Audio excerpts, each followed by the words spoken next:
كلاسي ورا سينا قرأت لي كنا أفريكان أمريكان هيستوري وقام فردو واي قبصو ثاني برا كل سجل جاتا موتا وقام قردو واي قبصو نجا كنا أرجع شودا سامبودا تكون هاركي سيروس أنا نما قوي تروسي نقول رقم ترجعنا مالتان بيهو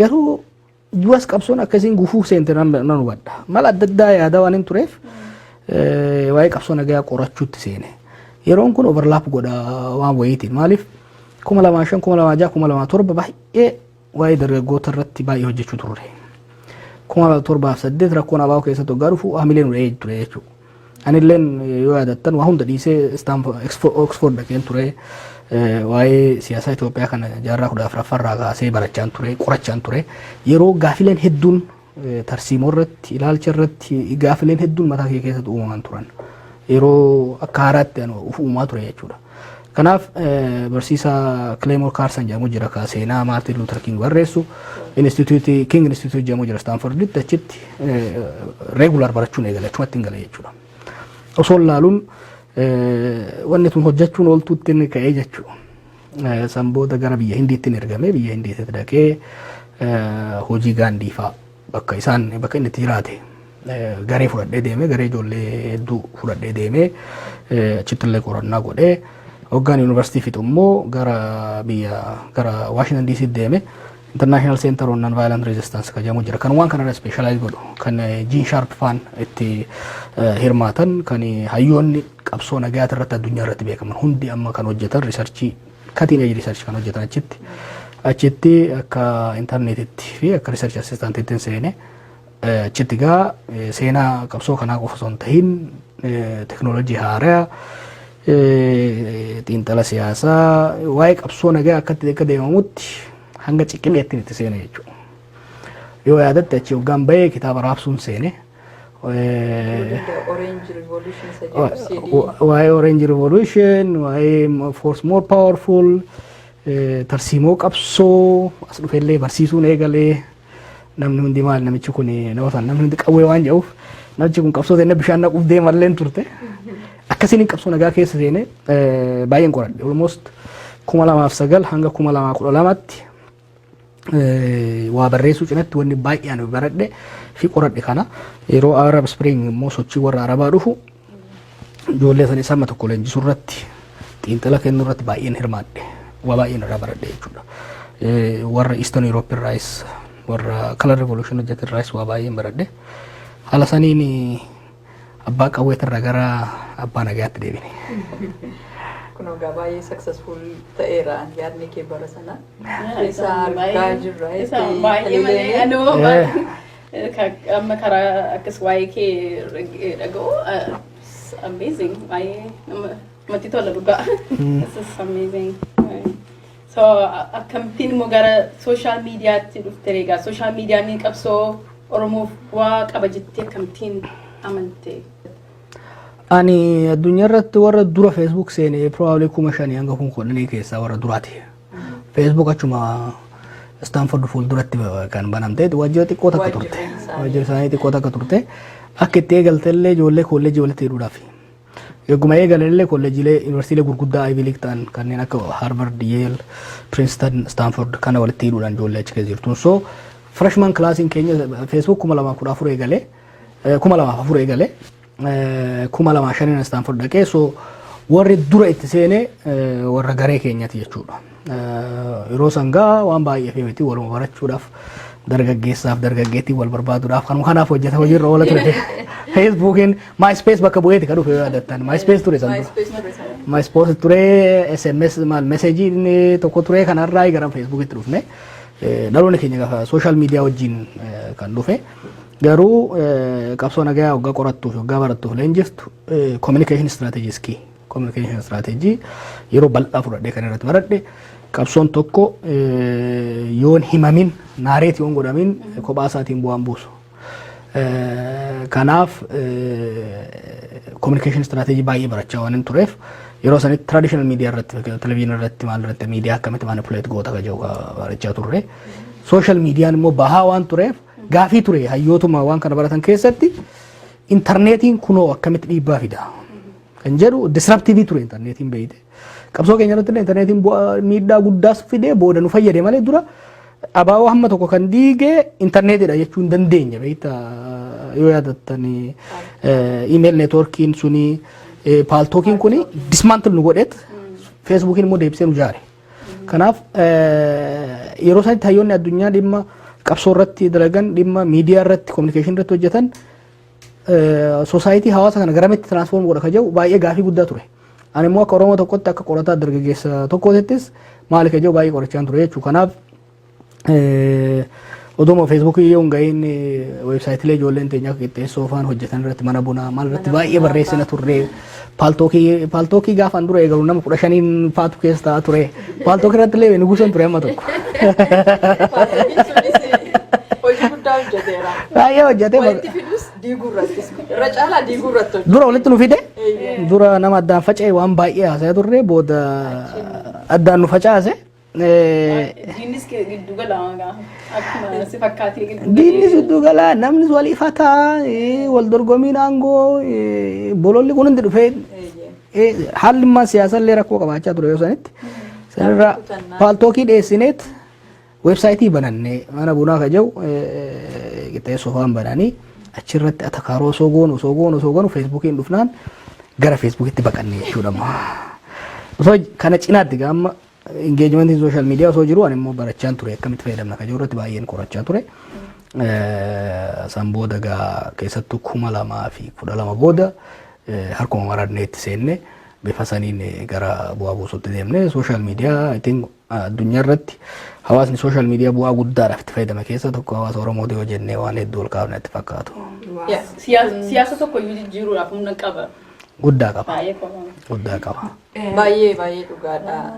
Social meediyaan qabsoo keenyaaf hojii guddaa hojjeta. Keessattuu asaasteesseetu sagalee taataniif isa biyyaa qabsoon Oromoo waggaa 5 dura miti kan jalqabe miti. Bubbuleera baay'ee qabsoon fincila ijoolleenis goggodhaa turte akkuma ati beektu bubbulee jira. Garuu waan social meediyaan fi miidiyaan kan biraa waan hin jirreef erga darbe booddee dhaga'ama ture. Inni tokko asitti fincila inni kaan hin dhaga'u. Wal qunnamtiitu hin turre social meediyaan garuu akkuma ati jette sagalee ta'ee fi hunda walitti fidee bu'aa guddaa buusee jechuudha. Gara keetti hin deebi'a.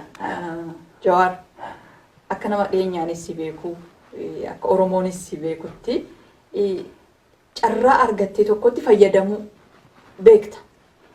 Rakkoo hawaasa keenya keessa rakkoo qabsoo keenyas yoo xiinxallee riskii sodaatama. Kun yoo akkas ta'e osoo akkas ta'e jedhamuutu wanti baay'ee deemeeyyuu amma diggaatti ga'ee jechuudha. Yerootti you use that moment.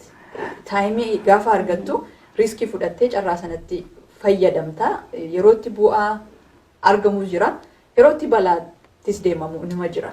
Sun tokkoffaa akkamitti dandeettiin sun isarraa dhufe lammata immoo bu'aan sana gochuun maal akka ta'e uummanni isaa akka sirraa baratu barbaanna. Faranjii waan jettu jira. Don't let any crisis go to waste. Crisisiin rakkoon gaaga'amni hundi akkuma miidhaa qabu yoo itti beekte immoo faayidaa qaba. Dogongorri yeroo baay'ee hojjetamu fakkeenya burcuqqoon kun asirraa bu'ee caphee jira miti. Caphuu isaa sun rifattee calliftee laaltamoo caccabaa isaan irraa waa fuutee shunkurtii ittiin ciratta. Capheera kasaaraadha. Kasaaraa san deebiftee homaa gochuu hin dandeessu. Garuu caccabaa san irraa waa tolchuu dandeessa. Faayidaa tokko sii gochuu danda'a jechuudha. So crisis is another meaning of the opportunity. Tokko kana lammaffaan gaafa osoo faranjii fi afaan faranjiin baratiin dura waan ture nama keenya keessa. Amma naannoo keenyatti akaakayyuu kiyyaafaan natti hima. Warri abaabaa kun dhufeetti nama barate fidaa jedhaniin jedhan. Nama barate fidaa. Bulchaa biyyaa bulchuu jennaan hin barbaannu nama barate jedhan. Gabareen waa ta'u jedhan bulchaan. Lakkii nama hin barbaannu nama barate hin ta'u. Maali jennaan namni barate sodaattuudha jedhan. Maaliifi jennaan loojikii qaba. Baalaansii godhee ilaala. Fakkeenyaaf laga darba jedhamu jira nu bira beektaa.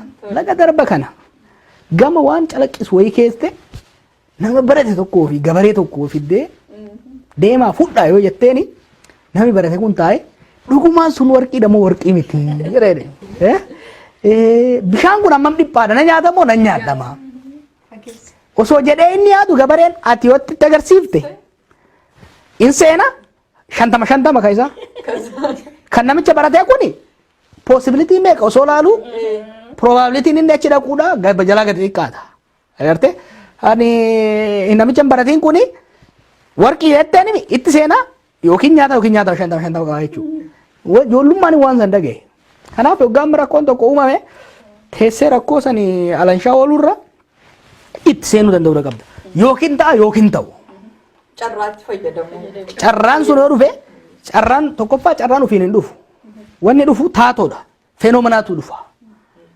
situationiitu uumama amma jidduu kana yoo agarte warri keenya kan ollaa ka'ee jirami namni keenya rifata ani jawaaseen eessan qaawwu jirtee fayyadamuu barbaada jechuudha siigalee maaliif waggaa gaagaamni tokko dhufe gaagama san keessa homaa carraan inuma jira jechuudha bakka kan yoo bu'e yoo fudhatte fakkeenyaaf bakka kan yoo bu'e gara tokkoon nama ajjeesuu danda'a tokko bade gara kaaniin waa ibsaa waa arguu dandeessa jechuudha kanaaf yeroo bakka kan dhufe illee dheessitee dhokachuu osoo hin ta'in ifaa inni uumu saniin waan lafa buute lafaa barbaadachuu danda'uudha qaba kanaaf filosoofiin ittiin deemu kabiraa uumamaanis barnootaatis waa'ee siyaasa kana heddumarraa gaexaanan irra buufanne malee kanaaf wanni isaan hin qaba hamma tokko hubannaa isaa waan hin qabuuf wanni tokko hoggaa dhufu yeroo hunda taa'eetiin mana kiyya biiroo kiyya keessa hin qabu waayit boordiin qabu hoggaa wanni tokko dhufe maaliif ta'e wanni kun maaltu uume sababa meeqa sababni hawaasummaa diinagdee siyaasaa waan kana dhalche maalinni akkasumas immoo bu'aa siyaasaa diinagdee maal uumuu danda'a yoo maal ta'e maal uumama ka jedhu kan hin barnoota illee waan guddifadhe waan hin qabuufin itti utaalee itti seena ka biraa immoo uumamumaan ani gootummaa sodaas hin qabu waanuma ol malee natti fakkaata gootummaa illee hin qabu nama sodaa illee hin qabu just waan waddam ta'e tokko hin qabu wanne hiyya keessa kanaaf waggaa waan tokko uumame dhaqee waan san fuudhu akkuma qonnaan bulaa san waan san fuudhu isaa malee ka bishaan na liqimsu san baay'een laalu. Baay'ee bareeda. Ammas kanama sooshaal miidiyaattis deebisaa yaadatta yoo ta'e aljaziiraa irratti intarviyu gootee turte waa'ee Oromoo Firastii irratti innis biyya raasee ture akka beennu achirratti Oromoo sana jechuun kee jijjiiramaa fideera jettee yaadda yoo jijjiirama fide immoo maal sitti fakkaata? Agartee yeroon sun turning point ture siyaasaa biyyattii fidees waan ani sababu waan ta'e malee dubbii bilchaataa dhufe ture yeroo qabsoon Oromoo itti dhukkaa'e baqaqiinsa 2001 qabsoo Oromoon dadhabsiise ka 2008 daaraa ishii godhe yeroo abdiin itti laaffate ture laafina Oromoo kan ammoo warri kun Oromoo nama booda caccabxee jirti gaafii isaan gaafatan kennuu qofa osoo hin ta'in waan isaan hagammaa argatan irraa fudhuu dandeenya Oromiyaa isaanii kennuu dhiisii Oromummaa iyyuu irraa fudhachuu dandeenya sadarkaa ittiin jaamu keessa ture jechuudha kan ammoo andisiitti hirmaadhee haala isaanii sirriitti argeetiin deebi'e yeroo maanummaan qophaa'aa ture nan yaadadha Niiwoork irraa Aljaziiraan naaf feere Niiwoork irraa hoggaan deemu sirbaa caaluutiin dhaggeeffachaa dhaqe sirboonni baay'ee murteessaadha beekta sirboonni baay'ee barreeda tokko kan taaddalan sirbe gadaan keenya kan jedhu impaaktii guddaa narra kaa'ee ture kun 2012 kana baay'ee fakkaata kan taaddala 2013 immoo tokko nyaatu kan jedhu tokko taa'ee tokko nyaatu jedhu suni kan acaalu isan dhaggeeffachaa dhaqe hanga stuudiyoo seenutti gurra keessa kaafadhe kanaaf an kanuma danfe kana stuudiyoo seene beekta ana danfee jiru gaafii nama danfisu na gaafatte gaafii yaadne turre gaafii yaadame yaadne wanni isaanan beeka gaaficha hin beekne malee gaafichi namicha Clash of Civilization barreesse irraa dhufa Huntington irraa dhufa Samuel Huntington irraa dhufa who are we kan jedhu gaafii eenyummaa irratti kitaaba barreesseera biyya kanatti kana qoradheera yuunivarsiitii gaafiin sadarkaa eenyummaa jedhamu kuni kamtu dursa ka jedhu namni eenyummaa hedduu qaba eenyummaa sabaa qaba kan biyyaa qaba kan naannoo qaba kan sadarkaa adda addaa qaba kan amantii qaba kan maalii qaba kan koorniyaa qaba kan jandar jechuu kana hunda qaba kamtu dursa gaafiin jedhu kuni yeroo hunda eenyummaan identity ni it could be either competitive or compatible jechuun eenyummaan kun wal dorgomuu danda'a yookiin wal dura dhaabachuu danda'a kana theoretically background isaa nan qaba gaafii hoggaa isiin gaafattu tokkoffaa Hacaaluu na danfisee na fide lammaffaa immoo Saamu'eel Huntington jalaan na qopheessee jira jechuudha kanaaf hoggaa isiin waan san gaafattu yeroo mallee hin fudhanneen onnee kiyya keessattis takka immoo san dura immoo ani hoggasuma deebiste tokkoffaan san dura gaafii saniif shakkillee qabaadheen beeku ani Itoophiyaa soogummaa daamaa dhufeen arge dur nu bira hin jirtu nu bira wattaaddara Itoophiyaa qofa jira beek dur nu bira Itoophiyaan dhufe eenyuun wattaaddara dhufeedha qofa beeynu nu bira Oromoo jira kanaaf theoretically isaan beekaa predispositioning jechuun kan ijoollummaa sunis kan barnootatis ni jira saniif hin deebise dhiibbaa guddaa fide maaliif dhiibbaa guddaa fide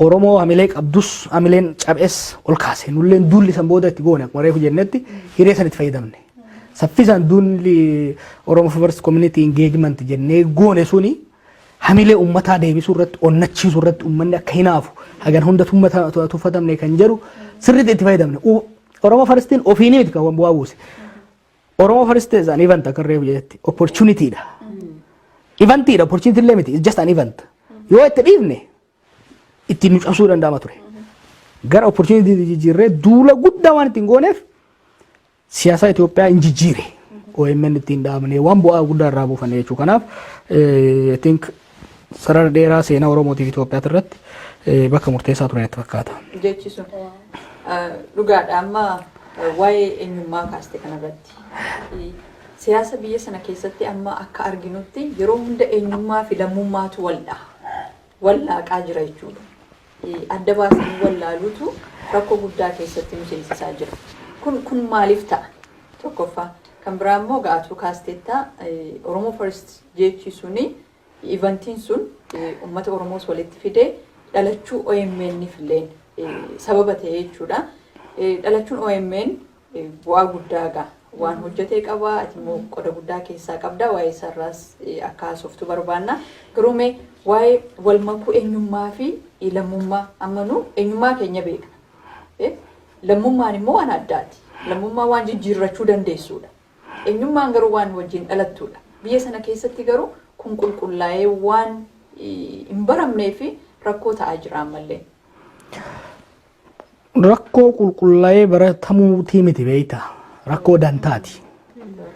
Amma addunyaa kanarratti agarte warri olaantummaa siyaasaa fi olaantummaa diinagdee qabu yeroo hunda individualism dantaa dhuunfaa dursan maaliif tokkoffaa lakkoofsa muraasa lammaffaa akka dhuunfatti waa aangoo siyaasaatu diinagdee harkatti qabatanii jiran kanaaf humna isaanii calaqqisiisuudhaaf akka gaareen walitti dhufuun baay'ee isaanii barbaachisu guruppiidhaan dhufuun walitti isaanii barbaachisu ummanni cunqurfame immoo mata matatti humna xiqqaa qaba paawurlasiidha yoo walitti dhufe garuu gurmuu ta'aa jechuudha dureessa guddaan tokko faabrikaa guddaa tokko yoo qabaate mataa isaatiin faabrikaa ta'uu waan qabuuf humna guddaa qaba.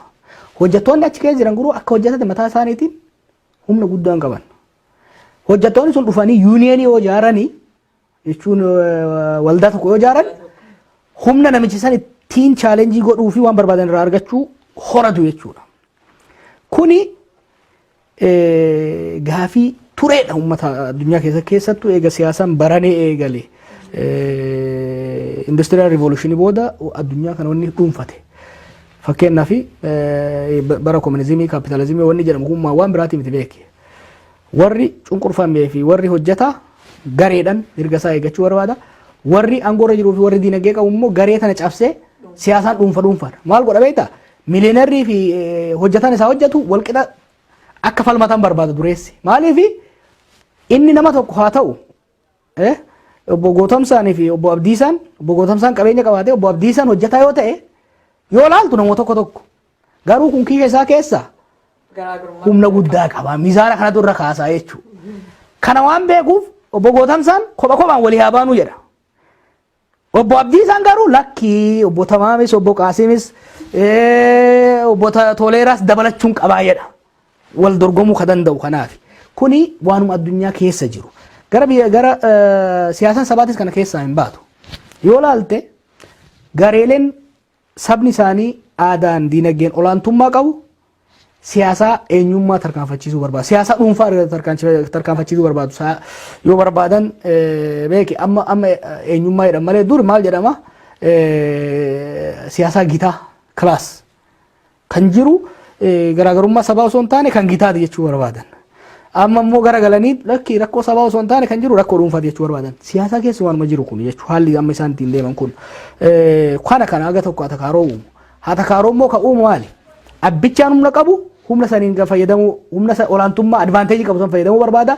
Abbichaan humna xiqqaa qabu immoo humna horachuu barbaada. Obboleessa isaa, fira isaa, aantuu isaa ofitti qabachuudhaan jechuudha. Kanaaf siyaasan waliigalaa kan gareetii fi kan uumaa jiru necessarily waan biyya keenya keessatti dimokiraasii waan hin jirreef atakaaroon kun gara walitti bu'insatti gala wal caccabsuutti deema malee rakkoon qaba. Amma yoo ilaalte biyya keenya keessatti yoo fudhatte waggoota 27 dura warri wayyaanee gubbarra ta'anii yeroo tokko gita yeroo tokko dhuunfaa jechaa turan. Amma immoo isaan wajjin walqixa federaalistii ta'anii jiran jechuudha. Amma garte warri gama Amaaraa ka dura maqaa Itoophiyaatiin siyaasa maalii oofuu barbaadan sun immoo amma nu wajjin isaanis sabboonummaa xiichaa jiranii jechuudha. Kanaaf siyaasa dhuunfaa tan gaggeessamoo siyaasa garee tan gaggeessanii bakka aangoon jirturraa gadi moo ol jirta. Bakka diinagdeen jirturraa gadi moo ol jirta irratti hundaa'e jechuudha. Kanaaf jechuudha rakkoon kan biyya sana keessatti uumamaa jiru. Dubbiin waa'ee eenyummaa osoo hin ta'in waa'ee diinagdeeti. Waa'ee diinagdeeti. Amma Oromoon tun amma aangoo qabatteemi waggaa kunnaan takka yoo teette eenyummaa naa badu jetti. It is your relation. It is your relation, your distance from power and wealth that defines it. Amma haalli biyya keenya keessa jiru gaa yaa ati gaarii gootee beekta gaa akkamti xiinxalta maalirra jiru maalirra adeemaa jira. Isin nuyi maalarraa kalaalta. Nu amma beekta warri biyya keessa jiru akka qurxummiiti beekta. Qurxummiin waan bishaan keessa jiru kan hedduu laalti hin beekti. Simmoo warri daasporaa akka allaattiiti. Alaa gallaaltanii jechuudha.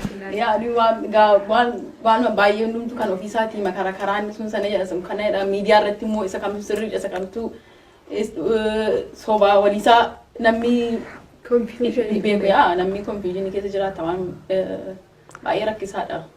Confusion. Ni argitanitti san caalaa beeka jennee.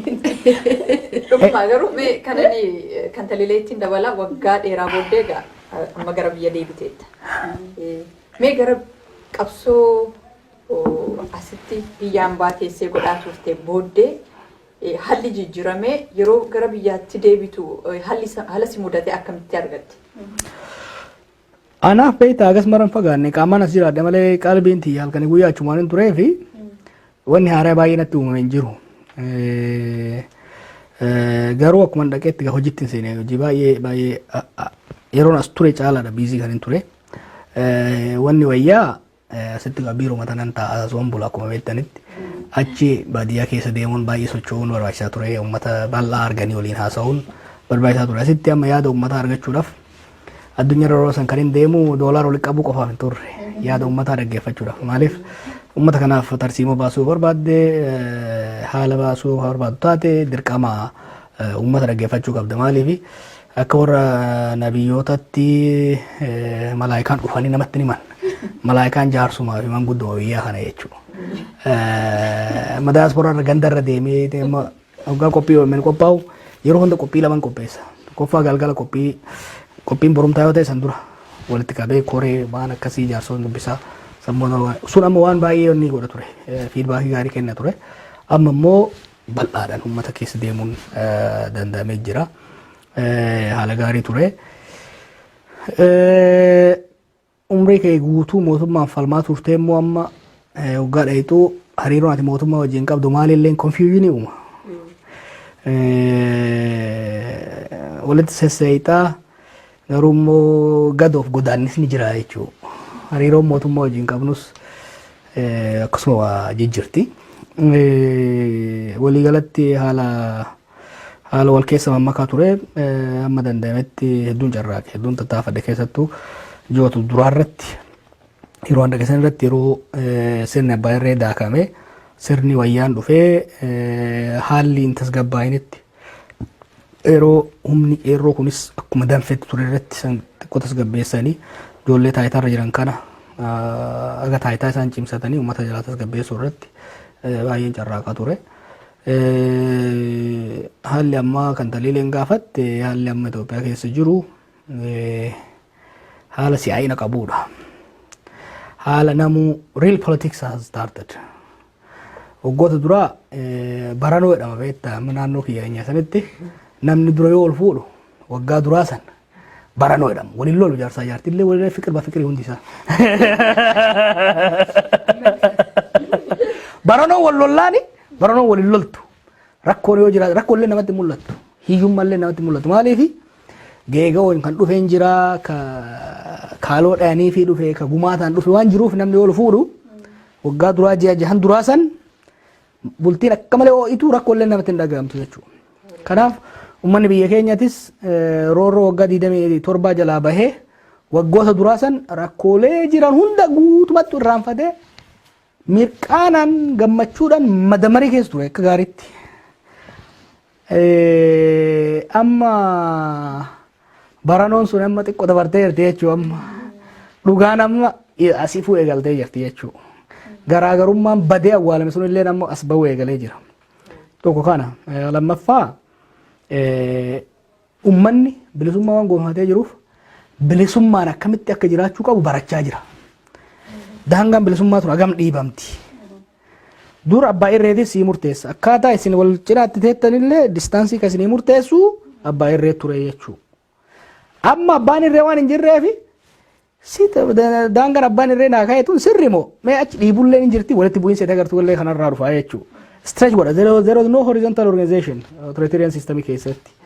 Amma uummanni illee bilisummaan buluu bilisummaan waliin buluu fi bilisummaan mootummaa wajjin buluu.